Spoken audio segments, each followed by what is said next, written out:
Welcome to Middle Class Programmer. In today's lecture, we are going to see about artificial neural networks. In artificial neural networks, we'll be discussing about biological neurons and a perceptron and the relationship between them, the structure of the multilayer perceptron, and we'll be seeing the mathematical implementation of a single neuron model, and also we'll be seeing the training of a single neural model in terms of math, as well as we'll be implementing with Python. Yeah, let's get started. These artificial neural networks are heavily inspired from the biology. Let's take this single neuron. This is the single neuron representation. In this neuron, we have nucleus. This is the nucleus. This is the nucleus of it. And we have something called dendrites. We have something called axons. So this dendrites acts as an edges. This dendrite acts as an edges.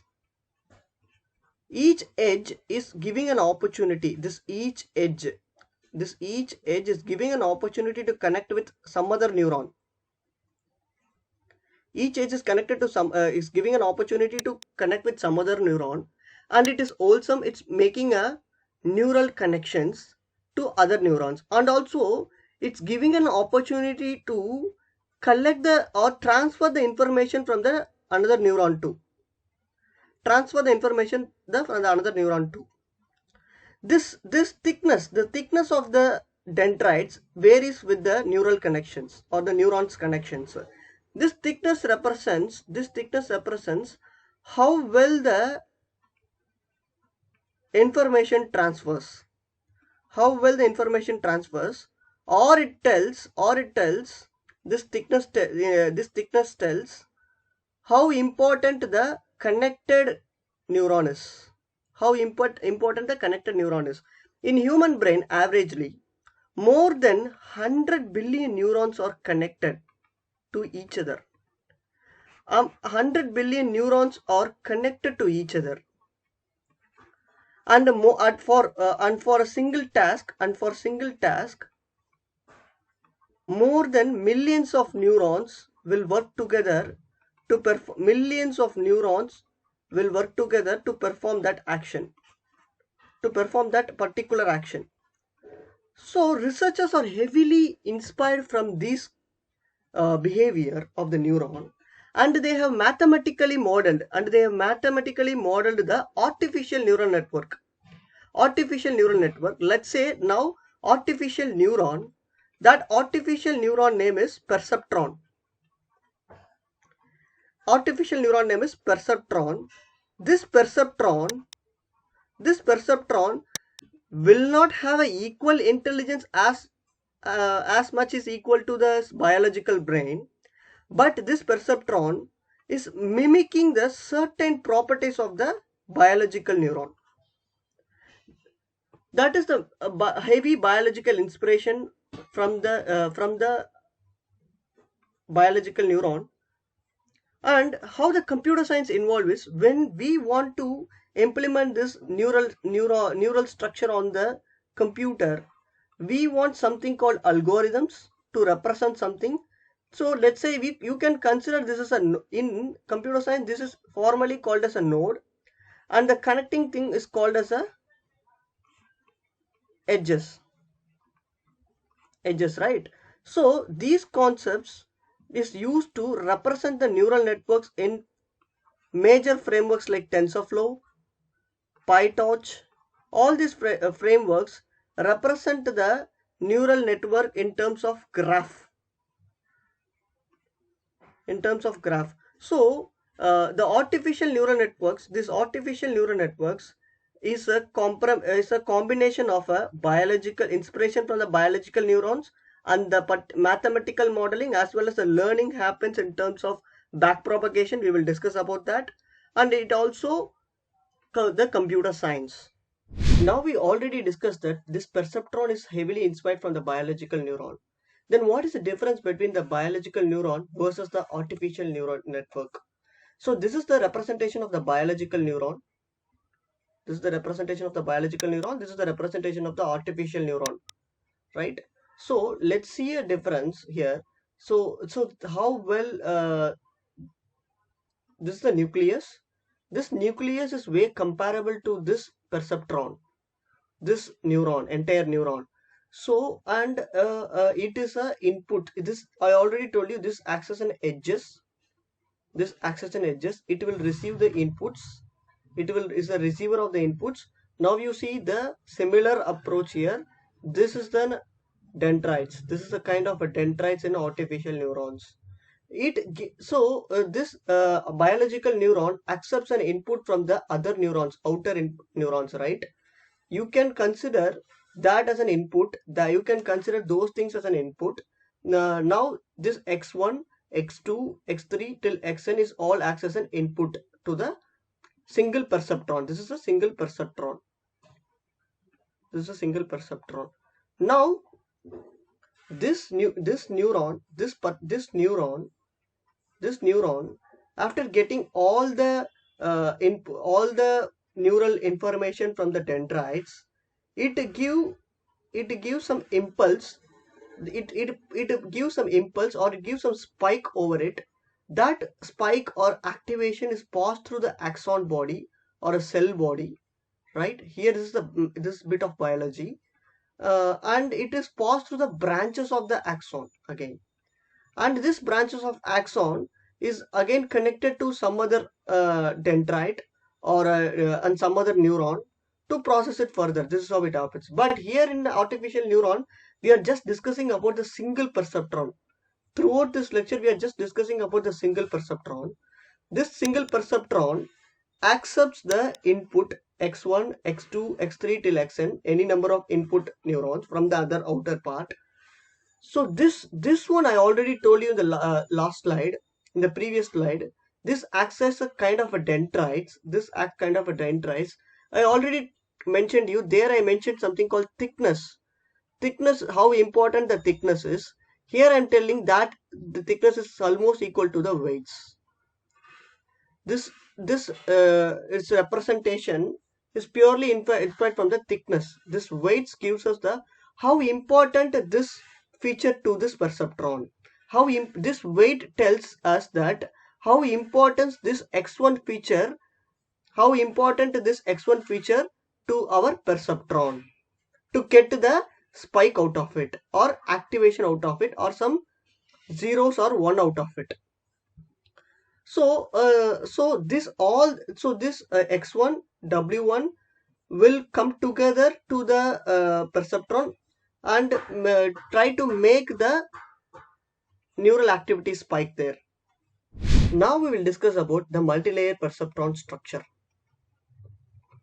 Multilayer perceptron consists of more than one number of perceptron connected with each other to form a network kind of structure. So it can also be called as a fully connected network. Fully connected network. It can also be called as a fully connected network. Multilayer perceptron, let's say this is this part and this part in multilayer perceptron this is the input layer. This is the input layer. This is the output layer. And this session is called as a hidden layer.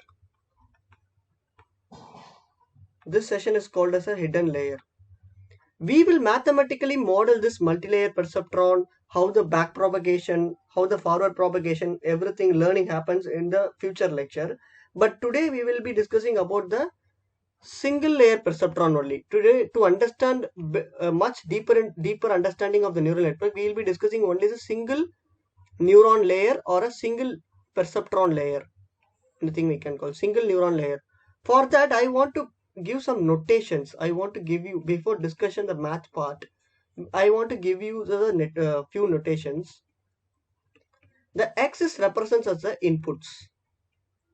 The W represents as the weights.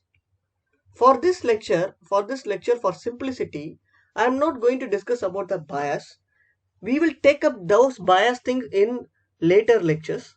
For simplicity, I am going to discuss about the weights as the main parameter here, and there is something called Z or F, something called activation function. We will not be digging deeper to the what is this activation function, what are the types of activation function. In this lecture, the ultimate goal of this lecture is to understand the overview of the neural network, and we will be discussing about the loss function. We'll be discussing about the loss function and how the overall learning happens. Overall learning happens in the upcoming slides. Yeah, go there. So the working of the neural networks, generally the working of the neural networks generally involves, or the learning of the neural networks, generally involves forward propagation and backward propagation. Forward propagation and backward propagation. Backward propagation. We will discuss both of these things with respect to single neuron model. Single neuron model we will discuss in this session. We will be discussing both of this working with the single neuron model.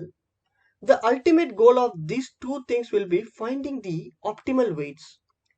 Finding the optimal weights is the ultimate goal of any neural network. With these weights, we can do an inference. We can develop an application. So these weights are the learned parameters. So the ultimate goal of these workings, forward propagation and backward propagation, is to finding the optimal weights.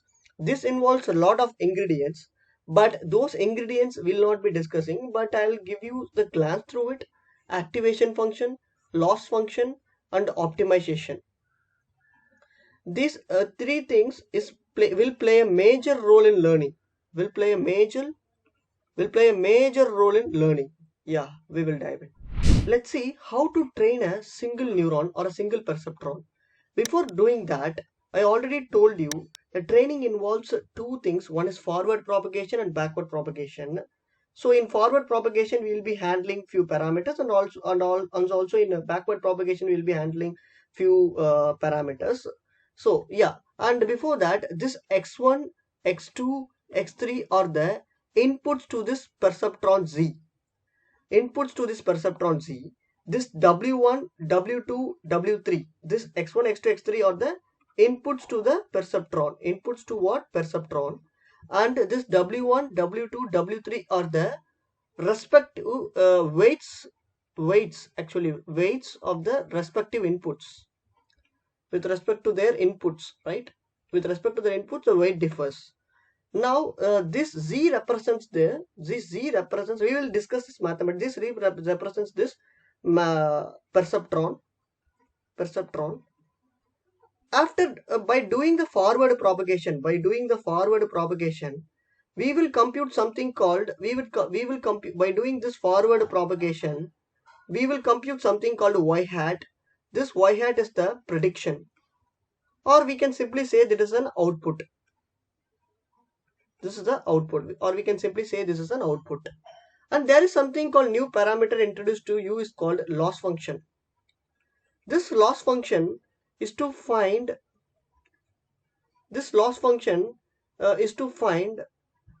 how much difference between the predicted value, since I am dealing this problem as a regression problem, I am telling this loss function. I am going to use this in this session is MSE. This MSE, we will be discussing this loss functions in a separate lectures. This MSE is nothing but mean squared error. So this mean squared error will tell you what is the optimal difference between the predicted value and the label. And also I am just framing this as a supervised learning with the label. Framing this model as a supervised learning. Now we look at the first part of the training as a forward propagation. This FP represents the forward propagation of the single layer perceptron. We are going to do the forward propagation of the single layer perceptron, which means the data will be flowing like this. the data will be flowing like this, and it will output something, and it will output something. Till then we are not applying any loss here. We are just doing the forward propagation, which means which means we are just going with the forward direction flow. So let us consider a single perceptron. So yeah, I'm going to consider a problem of linear regression. I already mentioned you. I'm going to use the loss called MSE loss for this data point linear regression. So generically, this is the predicted. This I already told you. This y hat is the output of the prediction. That output involves W transpose X plus B. Now for this lecture, please don't consider this, neglect this B for simplicity. For this lecture, we neglect this B for simplicity. Now you consider W transpose X plus B, which means X1, X2, X3 are the inputs. For X1, the weight is W1. For X2, the weight is W2. For X3, the W3 is the weight. The feature capability, or the importance of the feature is determined by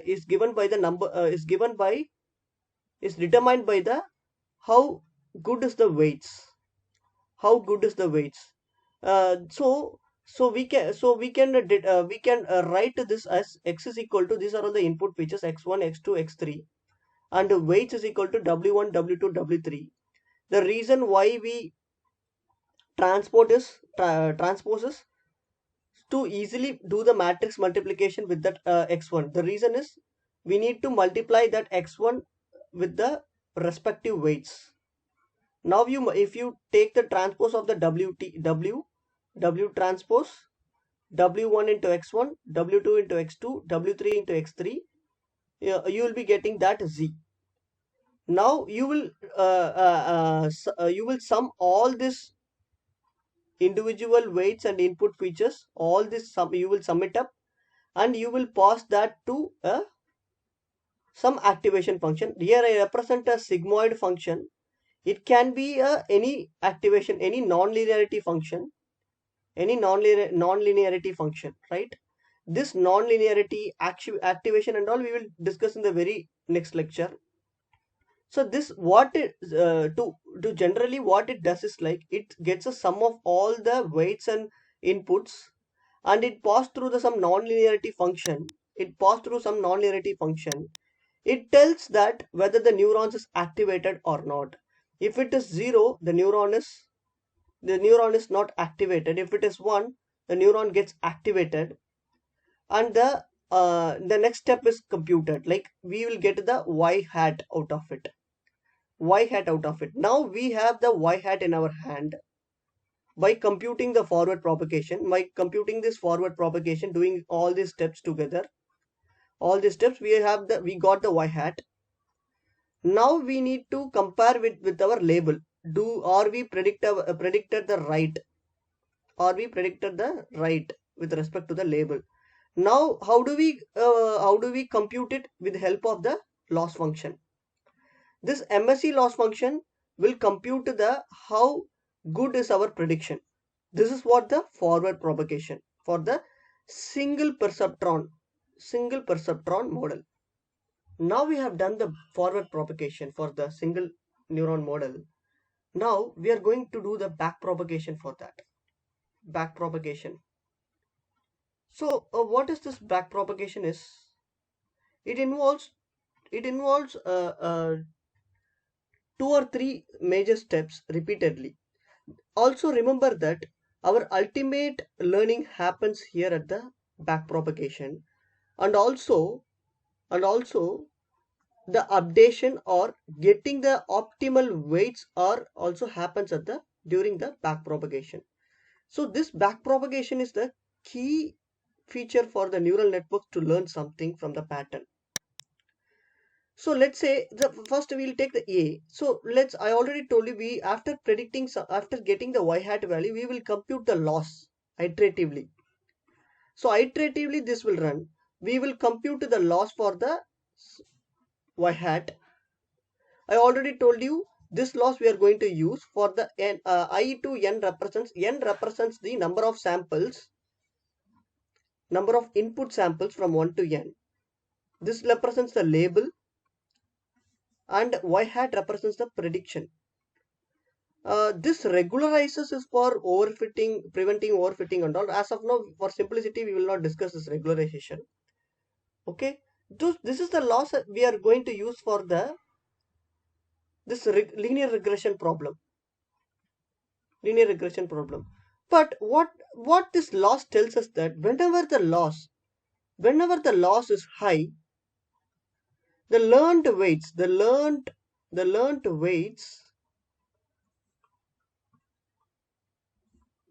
are not useful.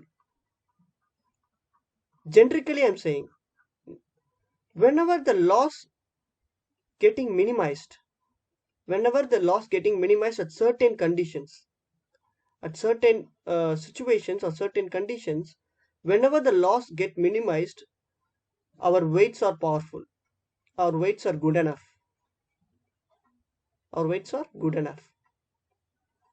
so the goal is to minimize the loss over the period of iteration to get the optimal weights. So this y hat is nothing but this the f is nothing but the activation, w2xi is the z. That is what it's represented here. The second option we will do with some optimization technique. In deep learning, this optimization is the back propagation. This optimization is playing a major role in terms of updating the learnings, updating the weights parameters. In that simple, we will be having a separate lectures on activations, loss functions, optimizers, weight initialization, all those things. But for simplicity, I'm just taking the SGD, stochastic gradient descent. Generically, this optimizes. You can see this parabolic curve, or this. Let's take this curve, not the parabolic. Let's take this curve. At the beginning of the training, the beginning of the step gradient, or some gradient level will be there. We need to, our ultimate goal is to not only reduce the loss, and also over the period of time, we will update the gradients. We will update the weights by computing the gradients. We will update the weights by computing the gradients. By computing the gradients, we will also update the step function. This step function will be updated, so that we also should attain the minimal steepest point of the curve to achieve the good learning. As far as now, this is okay. We will have a separate lecture on this. So generally, you might have wondered while doing the forward propagation how the weights are already been there. So we will do the initialization of random weights. There is a lot of research going on this side. So for this lecture, you take this the random initialization of some weights initially, and based on that we are going to, I already told you, this w's are our ultimate learning parameters. So we will compute the gradients of this w1s. Gradients is nothing but the differentials, or a differentiation, or a small change with respect to some variable. We will do some multivariable derivations. But how do we compute? In the sense, we will do a derivative. To compute something, but we will use something called chain rule. So let me explain this backpropagation very clearly. Now you have predicted something. Now you have computed some loss. Now you have to backpropagate it. You have already done the forward propagation. You have for one step, for iteration I is equal to 0. Let's put it in a for loop. I is equal to 0. Now you in the zeroth loop. Now you have computed the y hat. Now you have computed the loss of it. Now your ultimate job is to, based on the loss, you are going back, based on the optimizer, you are going back to the loop. going back in the loop. Now you have to update the W's. Now you have to update the W's. How do you update the W1? With respect to loss. Now you can simply use this function called dou by dou f and dot dou f by dou W1. Now we can simply calculate this gradient for dou, and likewise you can calculate this dou L by dou W2 and dou L by dou F. This is so back propagating on this computation graph has to be done. Now we have computed this both these weights, right? Now we will be maintaining something called for dou L by dou W1, right? For the new weights, new weight dou L by dou W1, that is nothing but W new, you can say, is equal to W old minus, that is means the previous weights value minus some learning rate. I will explain how this learning rate really impacts. With minus learning rate into this gradient, the step value. You will compute it. Now you got the W new. Now you again forward propagate it. Now again the loss will be computed. So this is repeatedly done for some loops. For it will be looped, and until you get the minimized loss, steepest curve on the graph, you will be doing that. So in the meanwhile time, your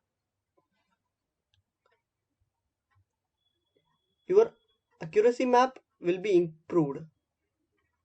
So this is how the mathematically the back propagation and the forward propagation happens in the neural network or the single neuron perceptron. We will see this in the Python code. The Python 3 implementation of a single neuron training will be in the part 2 of this video. So there we will implement this single neuron training with NumPy and SciPy. These are all the Python libraries where we will use these libraries to implement the single neuron training.